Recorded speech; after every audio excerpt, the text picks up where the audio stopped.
Bien-aimés dans le Seigneur, nous bénissons le nom de l'Éternel, le Dieu de grâce, le Dieu qui a accepté de nous mettre ensemble, bien-aimés dans le Seigneur, passant par cette chaîne YouTube.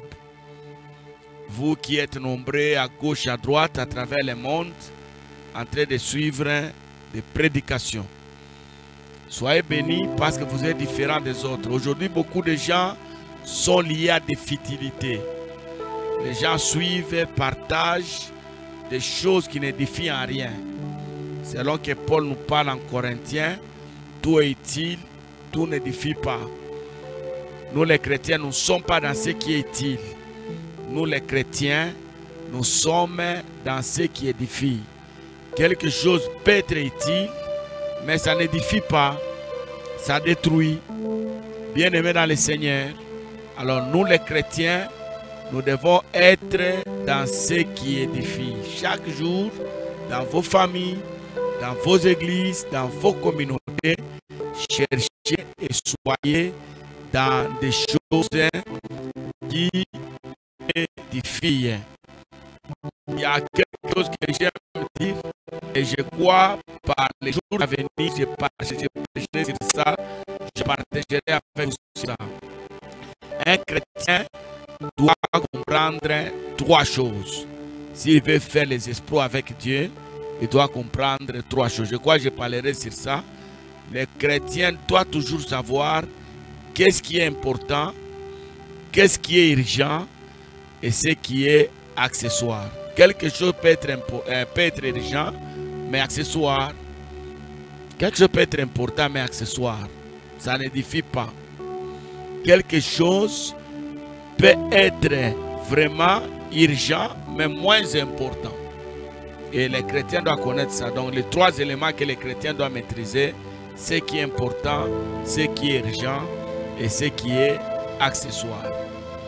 C'est vrai, ce jour-là, c'est lui qui allait, le sacrificateur qui allait, vous connaissez l'histoire des bons samaritains, c'était vraiment important, c'était vraiment urgent qu'il aille faire la sacrificature, faire l'œuvre de Dieu, au point d'abandonner celui qui était tabassé en route. Mais quand Jésus enseigne, il considère que celui qui passait s'est arrêté, il a pris la personne, il l'a amené chez le médecin pour qu'on le traite. Il a fait quelque chose de plus important que celui qui allait vite à l'église, aller prêcher. Si vous comprenez ces choses, bien aimés dans le Seigneur, vous allez faire l'œuvre de Dieu avec beaucoup de tact. Que Dieu nous bénisse. Soyez bénis encore une fois de plus, vous qui êtes abonnés à notre chaîne. Soyez bénis, vous qui partagez les prédications, hein, pas seulement les nôtres. Moi-même, je partage beaucoup de prédications. Lorsque je trouve qu'une prédication a édifié et est important, peut aider à sauver quelqu'un, je le partage. C'est pourquoi ce matin, cette nuit, ce soir, tout dépend au moment où vous êtes en train de me suivre. Il est important de faire comme moi. Lorsque vous trouvez qu'une prédication peut sauver une vie, partagez-la. Ne la gardez pas pour vous-même. On a commencé depuis la semaine passée en train de donner les éléments. La semaine passée, j'avais seulement introduit les stratégies du diable pour amener quelqu'un qui est rempli des promesses divines, quelqu'un qui est appelé à aller loin, ce que le diable fait pour l'amener à échouer. Je reprends ma phrase. Pendant toutes les interventions, vous allez retenir cette phrase. Le diable est convaincu que la relation que tu as avec le Seigneur va t'amener à réussir. À réussir dans le domaine de ta vie, dans ce que tu fais. Puisque tu as associé le Seigneur, le diable est conscient que ce monsieur-là réussira, cette dame-là réussira. C'est pourquoi le diable fera tout pour te pousser à l'échec. Nous avions démontré la semaine passée qu'est-ce que le diable est venu faire, quelle est sa mission. Si Christ est venu nous amener dans la félicité et nous donner la victoire sur les réalités du monde, le diable, quant à lui, il est venu pour détruire, pour voler et pour tuer. Et beaucoup de gens sont tombés dans les filets du diable. Ils sont morts avant le temps, ils ont été détruits avant le temps, et leur grâce, leur bénédiction, leur richesse ont été volées. sans qu'ils ne se rendent compte. Dieu t'a appelé à devenir grand, mais le diable a tout fait pour que tu restes petit.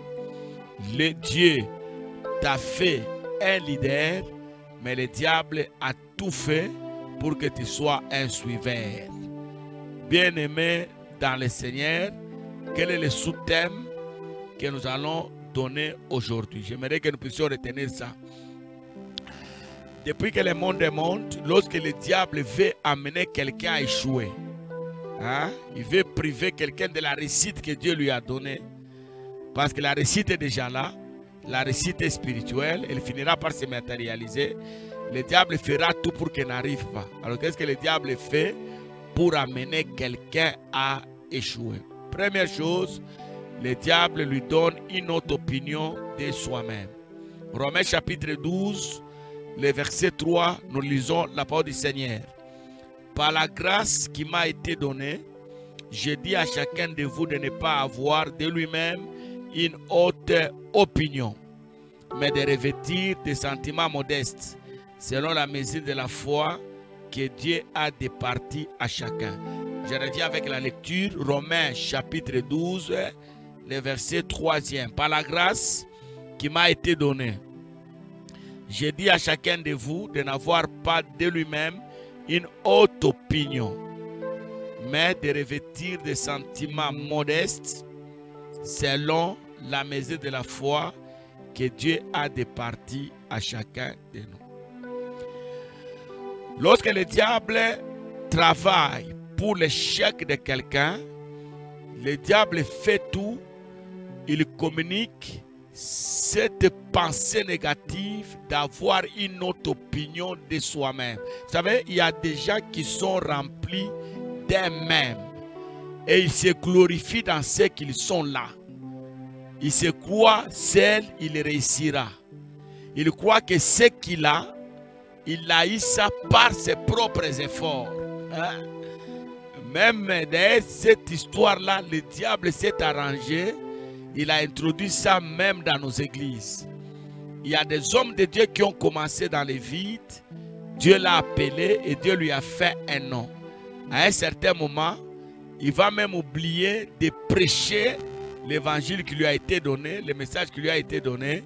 Il a commencé à parler de lui-même. Il parle des exploits. Il croit qu'en lui-même, il est capable. Les gens vivent comme ça. Donc, ils sont remplis d'eux-mêmes. Donc, quand vous voyez quelqu'un rempli de lui-même, c'est une personne que le diable est en train de pousser à l'échec.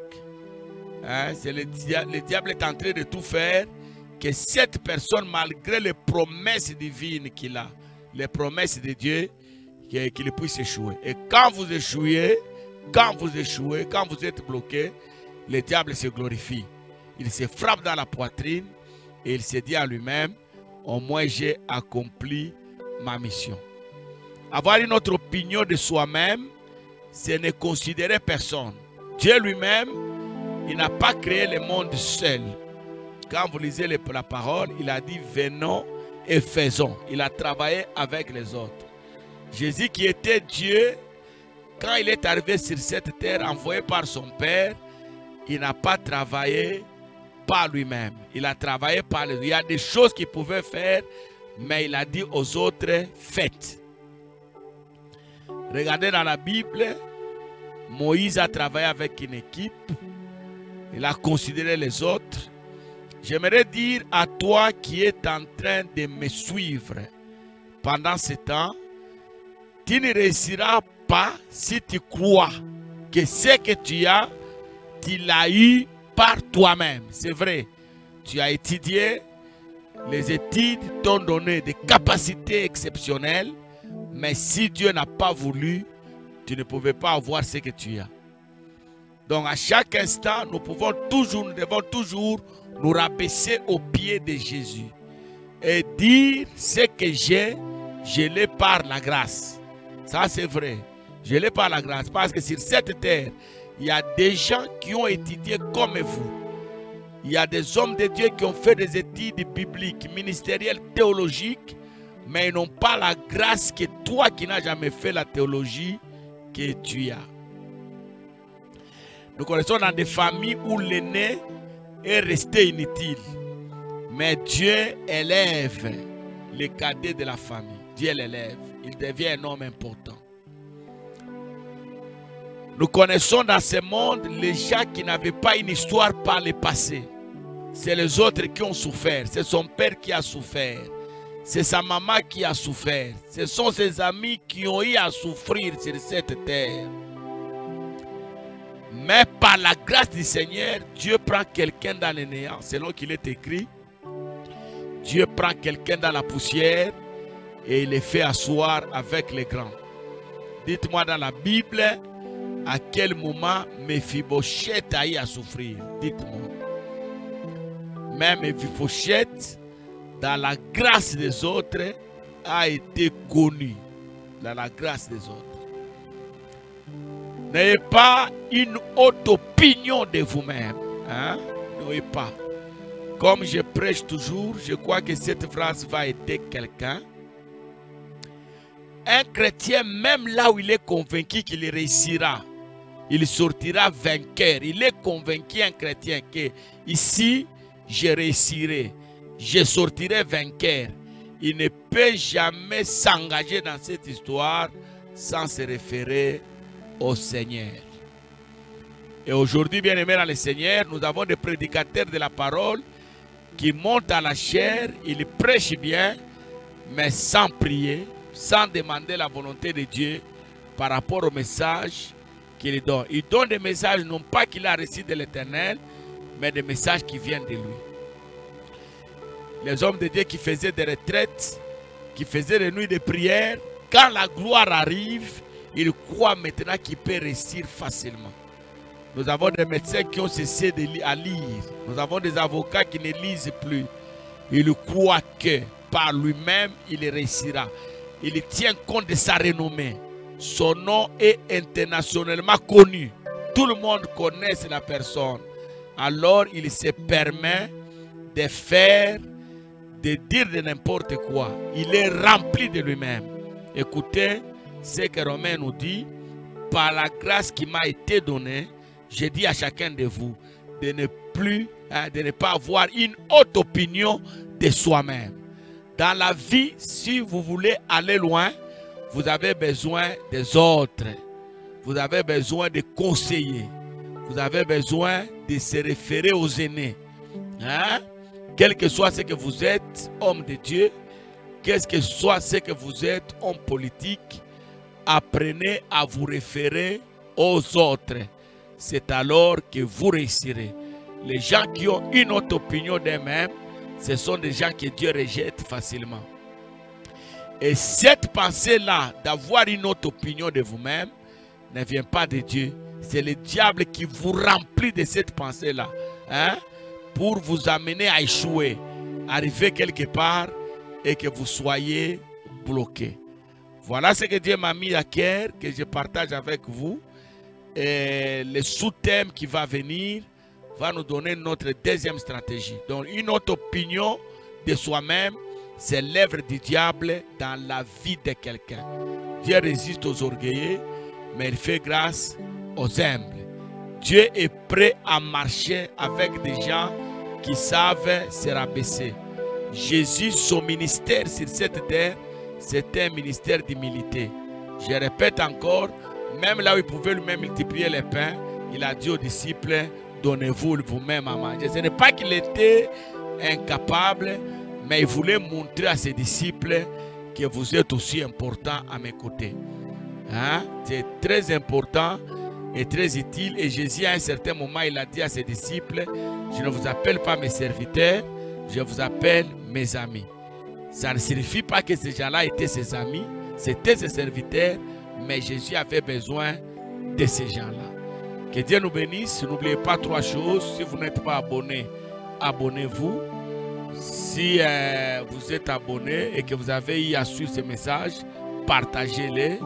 Et si vous prenez la décision de partager ce message car vous l'avez trouvé bon, qu'est-ce qu'il faut faire? Il faut d'abord l'auditionner, le visualiser avant de le partager. Que Dieu vous bénisse et à la prochaine.